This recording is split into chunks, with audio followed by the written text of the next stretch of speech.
মদ খেতে লাইসেন্স লাগে? এটা কোন দেশের আইন? সাম্প্রতিক কিশোরগঞ্জ ৫ আসনের সংসদ সদস্য সংসদে দাঁড়িয়ে প্রশ্ন তুলেছেন, মদ কি মাদক? এবং ১ বোতল মদ পেলেই পুলিশ কেন মামলা দেয়? কিন্তু এই বক্তব্য কতটা দায়িত্বজ্ঞানহীন তা কি আমরা ভেবে দেখেছি? প্রথমত, মদ মাদক কিনা এটা কোনো বিতর্কের বিষয়ই নয়। চিকিৎসা বিজ্ঞান এবং বিশ্ব স্বাস্থ্য সংস্থা WHO-র মতে মদ একটি তীব্র আসক্তি জাতীয় দ্রব্য যা মানুষের মস্তিষ্ক এবং আচরণকে বিকৃত করে। দ্বিতীয়ত, আমাদের দেশের আইন সম্পর্কে তিনি অবগত নন। বাংলাদেশের মাদকদ্রব্য নিয়ন্ত্রণ আইন ২০১৮ অনুযায়ী মদকে স্পষ্টভাবে খ শ্রেণীর মাদক হিসেবে অন্তর্ভুক্ত করা হয়েছে।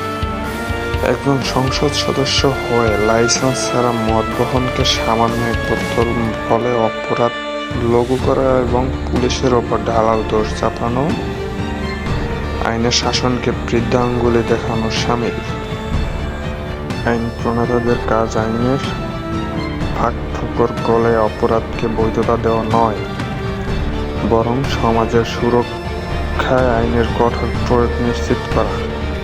মদকে মাদক থেকে আলাদা করার এই অপচেষ্টা সমাজে মাদকের বিস্তারকে আরও উস্কে দিবে। তাই আমাদের সকলকে সর্বদা সজাগ দৃষ্টিতে থাকতে হবে।